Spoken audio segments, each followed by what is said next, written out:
Hai semua, selamat datang di channel bersama Yani. Teman-teman, ayo kita bikin bihun untuk persiapan bulan puasa.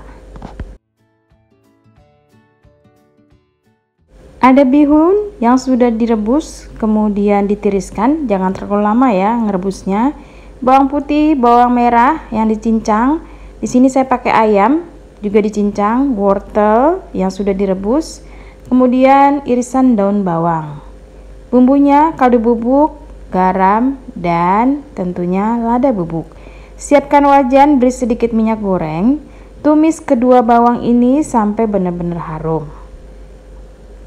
Lanjut masukkan wortel. Boleh direbus, boleh tidak ya wortelnya. Kemudian lanjut masukkan daging ayam yang sudah dicincang halus.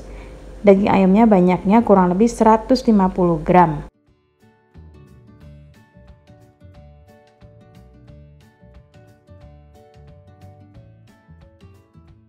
Biar cepat mateng, tambahkan air sedikit aja, kurang lebih 50 ml.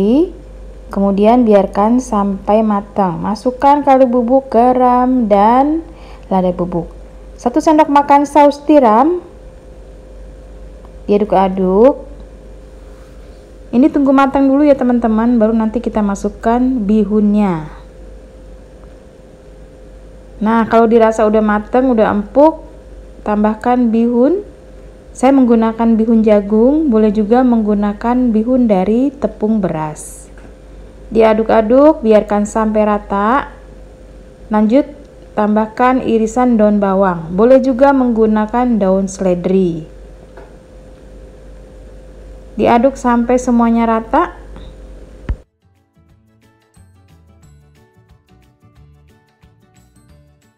Kalau sudah matang dan rata seperti ini, sisihkan dahulu, biarkan sampai benar-benar dingin supaya nanti risolnya tidak mudah basi.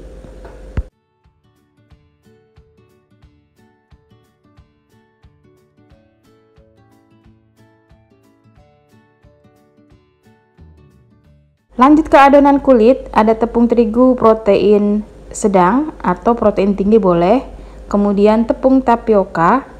Tambahkan setengah sendok makan garam, diaduk-aduk. Lanjut masukkan susu bubuk. Kalau tidak mau pakai susu bubuk boleh di skip ya teman-teman, ini hanya tambahan aja supaya lebih enak. Kemudian masukkan air secara bertahap.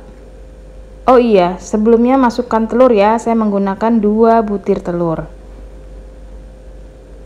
Kemudian 1 sendok makan minyak goreng, dan lanjut airnya masuk secara bertahap. Teman-teman, sekali lagi resepnya ada di bawah video ya, di bagian description box. Diaduk-aduk supaya rata.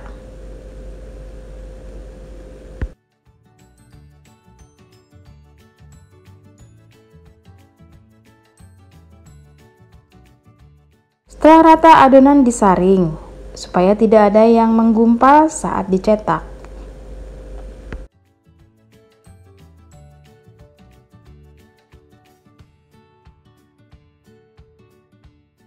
Setelah itu didadar. Ini pada awalnya wajannya dilap ya, menggunakan tisu yang diberi sedikit minyak goreng. Saya menggunakan wajan anti lengket diameter 18 cm. Pertama aja dioles, setelah itu nggak usah dioles lagi karena kan ini adonannya udah mengandung minyak ya. Diseserkan kurang lebih 1 sendok sayur. Nah seperti ini ya teman-teman, harus benar-benar mateng dan bekas wajan ada di posisi bagian bawah. Diingat ya, jangan di bagian atas, nanti kulitnya mudah robek. Masukkan isiannya kurang lebih 1 sendok makan atau 1,5. Kemudian dilipat ke atas, kiri dan kanan, dan digulung ke arah atas. Dirapikan ya teman-teman. Sediakan lem. Nah, lem yang ini terbuat dari larutan tepung terigu. Ya, supaya saling menempel dan tidak mudah lepas saat digoreng. Teman-teman, dibentuk seperti ini sampai habis. Nah, ini saya share cara membuat risol ya untuk nanti stok bulan puasa. Kalau udah selesai seperti ini, siap untuk di simpan di dalam kulkas. Di frozen boleh, di bagian chiller juga boleh. Kapan-kapan mau digunakan saat mau buka puasa, tinggal digoreng. Selamat mencoba ya, semoga video ini bermanfaat. Sampai ketemu lagi.